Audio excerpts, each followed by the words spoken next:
get to wear my felt hat. And I'm here at my alma mater.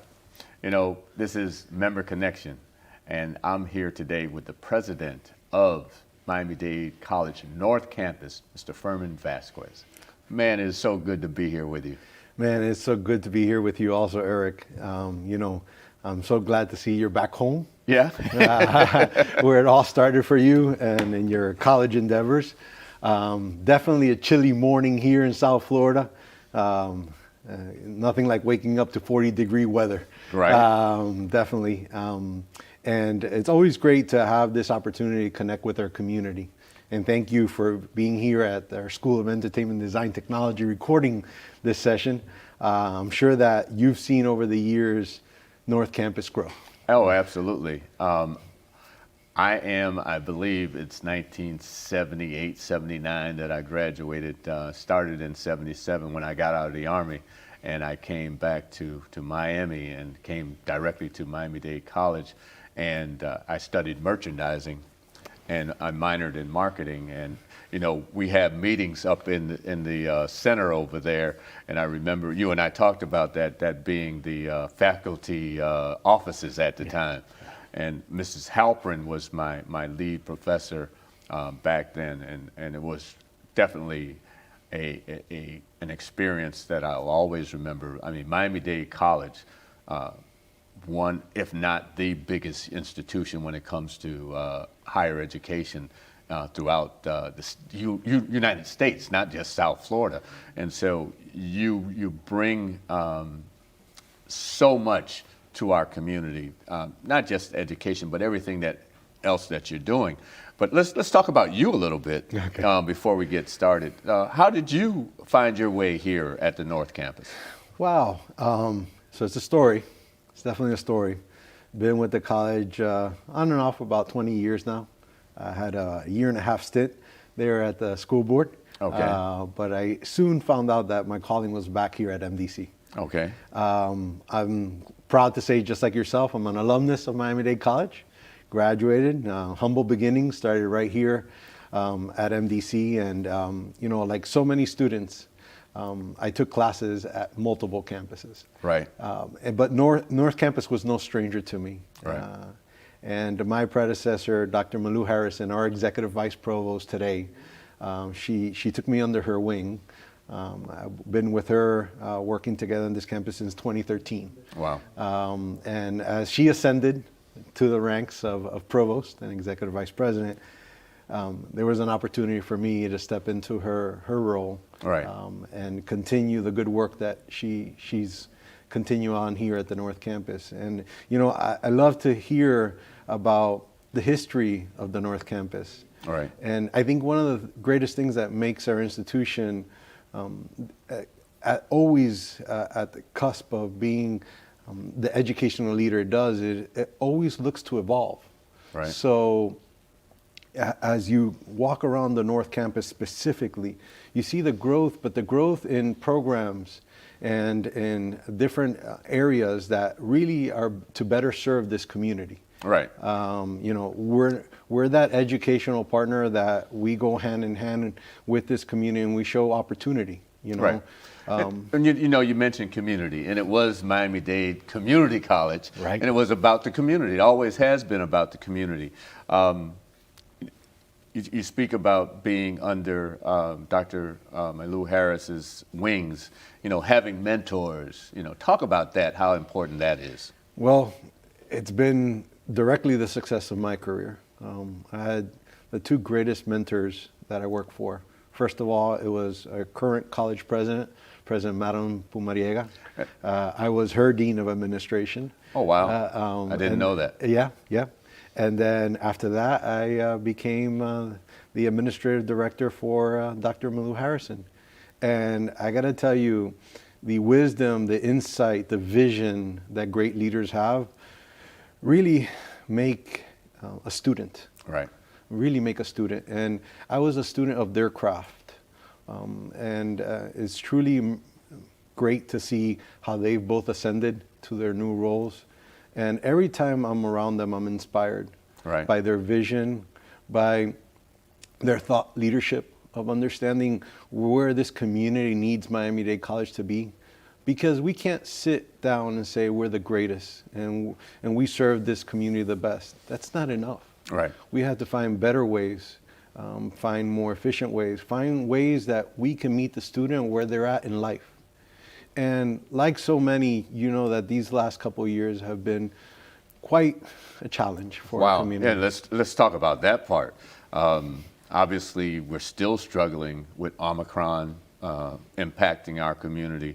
But you had to pivot like the rest of the business world. Obviously, I'm here, championing the Miami-Dade Chamber of Commerce in the business community. But and you're a part of that community because you're a business as well, and you've been a part of the Miami-Dade Chamber. As a matter of fact, we had our offices here at the North Campus for many years. Yes, you did. So we're definitely tightly engaged. But the impact of the pandemic, talk about that a little bit. Well, first of all, it impacted students in the way that they learn. Immediately right after the pandemic, the college was very nimble and it pivoted. It had its learning management systems or its virtual online systems already in place, but we had to take academics from the classroom and into the living rooms of our students and the bedrooms of our students. And the college pivoted right away, but it was missing something. And as soon as our new leader came on board, she saw the importance of a teacher at home, being able to deliver a synchronous model of education. And she created MDC Live, and it's one of our staple, and it's one of our methodologies of right now that we have the most amount of students in. Our students gravitate toward that MDC Online, where they have a telepresence connection. It's a modality that's it's very, very highly sought after. And at least if the student is not in the physical classroom, they could see a professor, they could engage with them. But in addition to academically and as a business, how we pivoted to make sure that we meet students where they're at right now, we also saw that we needed to find a way to continue serving our community. And you know, Eric, the North Campus has always been that one staple institution that the North Dade area really is counted for. Absolutely. If it's a hurricane, if it's a national emergency or some type of emergency, if it's a distribution of water, if it's a distribution of financial assistance, if it's a hurricane recovery with FPNL being as a deployment site, the North Campus has always been there. And you know, very early on, right after the vaccine came out, which really is the trajectory and the hope of part of our recovery, you know, the North Campus said, you know what, this is going to be one of your sites. That's right. To the south, you pretty much have taken over the parking lot down there, and if anyone needs to be tested, please go down, come over to the North Campus, and they have numerous functioning lines over there, so make your way to Miami-Dade North.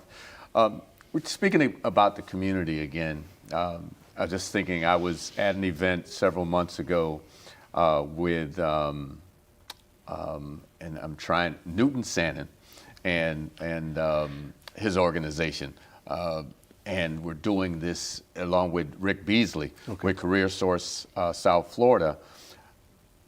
There is this model that you're bringing, and you're doing it with them in terms of learning automotive training. Can you talk about that a little bit? Yeah, so definitely, obviously, we know that the industry of automotive technicians has changed. Right. You know, the day of the EV vehicle being the future is no more. The EV vehicle is here. And we have, like the college has always been, like Miami-Dade has always been, it's been a partner with its workforce and said, you know, where your needs are. So, you know, we're working, we opened up the Tesla site at West. I know that was an opening a few years ago, and now we're opening up additional partnerships with automotive agencies, because as the whole program and the whole industry changes in the car industry and the vehicle industry changes to EV vehicles, it needs to find itself with trained mechanics. Right. that could really work on these cars. Right. You know, the day and age that someone could just get under the hood and work on the transmission and the motor isn't enough anymore. Right. You have to have the technical skills to understand, you know, what is the car telling you? What's the computer in the car telling you? What's the intelligence behind the vehicle? What sensor isn't operating correctly? And one thing about those sensors, I learned, I guess about a year ago, and you talk about the fact that, you know, it's not going up under the hood and, you know, looking at it. The fact that when your car now, because of all of the engineering and the computers and the cameras, when you take your car in, say you were in an accident and your right fender got, you know, banged in, you just can't take it in and get it pulled out, because now you got to re-register, recalibrate the cameras. But the thing with that, now you talk about a mechanic shop, auto mechanic shop, you have to have the space to put that car in that space so that you can calibrate the cameras. So it's not just a room that's 10 by 8. It has to be a room, I'm not sure of the size, but it has to be like a 20 by 20 room so that the cameras can calibrate around that, of course, that of car. course. And then obviously there's technology and software behind it, understanding where the vehicle is and creating that representation of the space it needs to be in, right, so it's ready for the road. Because if not, that driver is going to get all these alerts and all these messages popping up, and you're like, what's wrong with this car? You know? When our air is low, you know, the tire light comes on. So like that, we meet the community, and you say, you know, we need to train our community to be ready to service these vehicles. Because, you know, year one, the car comes out of the dealership, it's still under warranty. Right. What happens on year 4? Exactly. Right? But the thing about what we're talking about now, it's not just getting the training, but then opening your own business to service those vehicles. Yeah. 4 years, 5 years, like you said, after the warranty is up, and you've had that car for 6 or 8 years. So there's an opportunity to start a business where there was not an opportunity before. There'd definitely be an opportunity. And I could see, you know, I remember so many, I could remember back at a friend now. He used to work for the old time Miami Chrysler dealership. And Drex was a good friend of mine. He would work on my cars on the side. And, right. And sure enough, you know, and with due time, he started on his own business, right? Right, exactly. Because he got familiar with those customers and really understood the car good enough that we created a following. Right. Like that, we're going to have an opportunity for a lot of these new businesses to be able to serve all these new vehicles, because it's very expensive. And I tell you, just changing a battery bank on a Tesla. You don't even think about these things. Yeah. You know, basically the cars we've been driving, you have a battery, but a battery bank is what you got to think about. And I'm going to tell you, the whole industry is changing. Look at Hertz Rent-A-Car. Right. They just made a significant investment in the last year to procure a large fleet of Tesla vehicles for rental. Right, billions of dollars. Of course. So think about the logistics, the trades, all the different parts of it. It's not only the mechanic, it's understanding, you know, all the other components and all the other fields that you grow to. And you know, again, Miami Dade College has been that partner that always reaches out to the community and says, hey, how can we work together? Right. How can we build together? And I gotta tell you, Rick Beasley is a great partner of Miami Dade College. Much appreciate everything that he's supported us and the students, and working together hand in hand and finding those programs that he could help support through his organization. And I'm glad to say that, you know, we continue the good work that absolutely. In education. And going back to talking about education and the ability to turn that education into an entrepreneurial opportunity. You know, there are opportunities to learn how to be an electrician, HVAC mechanic, so on and so forth. And you get those skills, and again, you can open your own business. It's not that you have to go work for a company. It's great to learn while you're in school or learning the business and then open your own business. Talk about that part again a little bit. You bring up a great point because South Florida has always been, I feel, the entrepreneurial capital of the world. Well, we are. I'm going to tell you right now. We are. I think of humble beginnings, and I think of, my grandfather that came over 60 plus years old from Cuba, yet he found himself, he wanted to do something himself. And he started selling his own little things there in the corner and try to become a little business himself. But like that, you're going to have so many young people going into the trades. And there's going to be so many opportunities. Just the other day, we worked together in the partnership with Lennar, right? Absolutely. And they're building a community right here in Westview. Exactly. Which is right across the street from us. You can walk to school. Yeah, exactly. And they're saying there's so much opportunity for our local businesses, for our small local businesses, and we want to be able to bridge that gap. And you're going to have people that are journeyman licensed, master licenses in their own profession, their own trade, in their own craft. Right. But they're going to have an opportunity to be business owners, not only work for someone else. So, Miami Dade College, we offer our entrepreneurial program. Wow, you must have been reading my mind, because that's exactly where I was getting ready to go. And we have, at the Meek Center, right in the heart of Liberty City, we have our entrepreneurial center. And really, it's really a certificate program and a college career certificate program that gets those people who are thinking about starting up their own business ready and certified in a very quick period of time. The Meek Center gets served right out of the North Campus. Absolutely. And we work hand in hand. And I opened the door because I think that that's a great place to start, especially as a small local business contractor. They probably think, what's college like for me? Right. Where you're going, I'm going to take it, and we're going to twist where you're going. Okay. Like you said, you have a businessman or woman, and like I said, what is college? What am I going to get? What am I going to learn? And where I'm going now is you get a lot of folks who had aspirational thoughts, or they had skills that they didn't use. They may have worked for somebody for 20, 25 years. Mm-hmm. So now you have this retiring community. And a lot of folks are retiring in their 50s because they've been at a job 30 years, started when they were 20, and now they're 50, and they've been there for 30 years, but they still got this drive, and they want to live, and they want to start a business. So talk about that experience for those seasoned individuals who want to get back out, but learn a skill to take their gift further.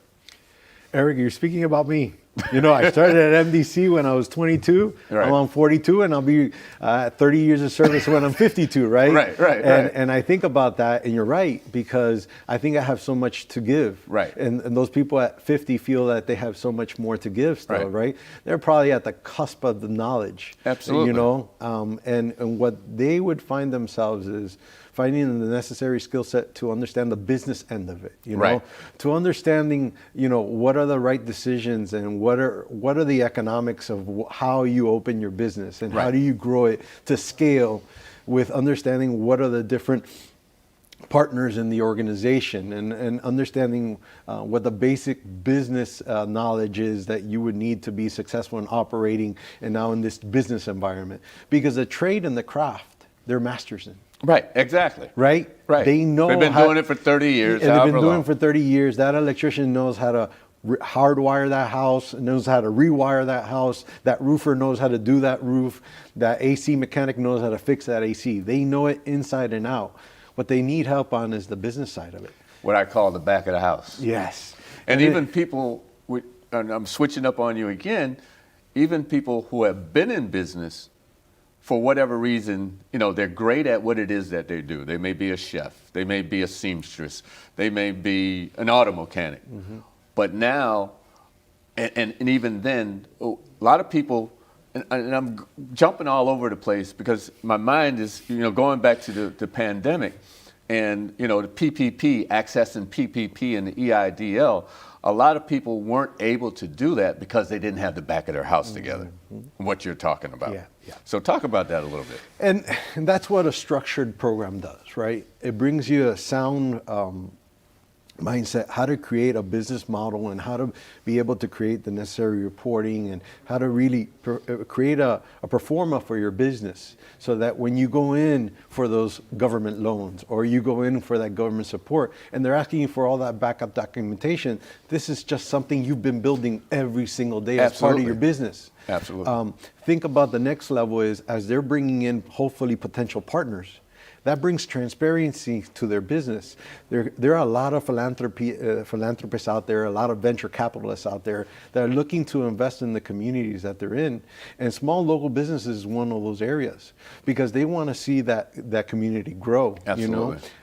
You think about the big contractors in our area, you have the related groups of the world, right? Absolutely. And they're looking to go into business with a minority contractor that has their house in order. Right. Right? Yeah, you can't. No, I appreciate that, what you're saying, because a lot of our small businesses, they get disenamored about the opportunities. And we as a chamber, we're knocking on doors to open doors, but if you're not ready, they're not going to do business with you. Exactly. And because they are in business to make money at the end of the day. They're not in business to be a charity or to lose money. So finding those businesses that have those skills and that are ready to go. But at the same time, businesses like Related, they understand the need to help businesses grow. Of course. So they will bend over, because I've been sitting in the rooms dealing with them, talking about the Liberty Square project. That is a huge one. But again, when we talk about opportunities, for instance, opportunities with Miami Dade College, doing business with Miami Dade College. I mean, you're a big business. Again, you are a business, and you have procurement. Doing business with Miami Dade Public Schools, doing business with Miami-Dade County itself. It is one thing to want to do business, but you have to have your business in order. And that's what you're talking about. You offer those skills to help them. Yeah, it's leveling them up with knowledge, right? It's great to know that you have a good trustee friend that's a CPA and is an accountant. Right. And he does your taxes every year, and you make sure the IRS doesn't come in for an audit because you've got all your ducks in a row. Right. But it's understanding how you get there, right? Exactly. It's understanding the skill set that you need to sit down, because as much as you made a great example that the construction leaders of Miami are vested into a small local business enterprise. But think how quickly they can launch some of these projects if they don't have to do all this training and development. Absolutely. Right? And then really understanding their wealth of knowledge of what's available out there in people and resources. Right? Right. Because that's another thing that comes with their knowledge that have been in the industry so long is they get to know people. Right. And they can grow their businesses. But if you don't know how to handle your payroll, how do you accurately report that? Right. What type and of... people get in trouble big time. Yeah. For not, like you said, not reporting the payroll, not paying payroll taxes, it's so on and so forth. I'm going to switch the conversation up a little bit. And talk about our younger folks in our community, because obviously it's about our future. Right. And speaking of future, Bright Futures, talk about that a little bit.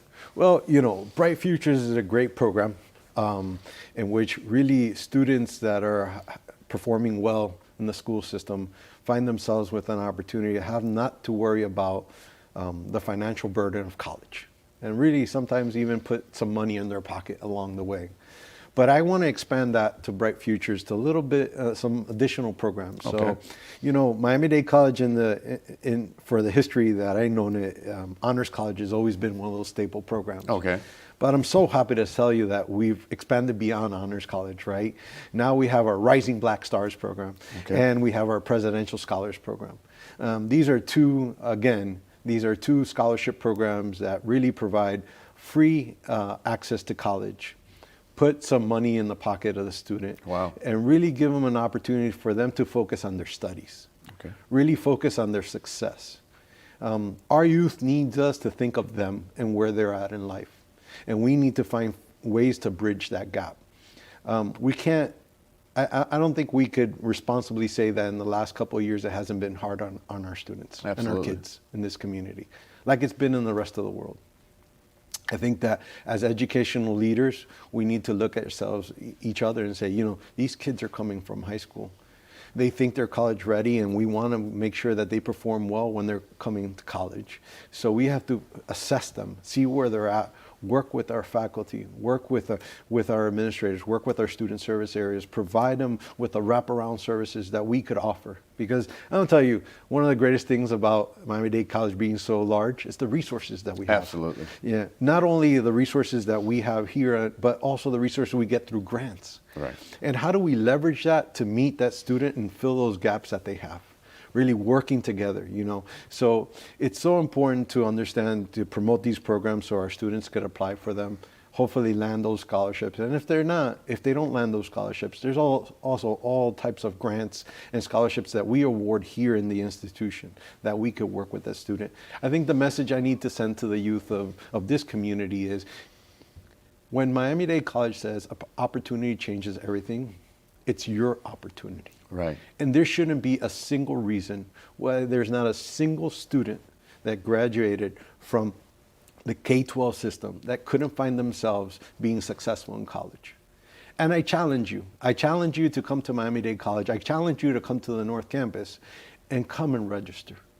And we will work together hand in hand. If your commitment is to get educated and to get a college degree, and look, it might be a terminal degree here at Miami-Dade, it might not. The Right. greatest amount of our students transfer out to other universities, Right. other four-year universities. And we'll work together with you, and we'll say, where do you see yourself? Where's your vision? You know, what's the next step for you? And we'll work from you from the beginning so you see yourself in that next step. Right. And we work hand in hand.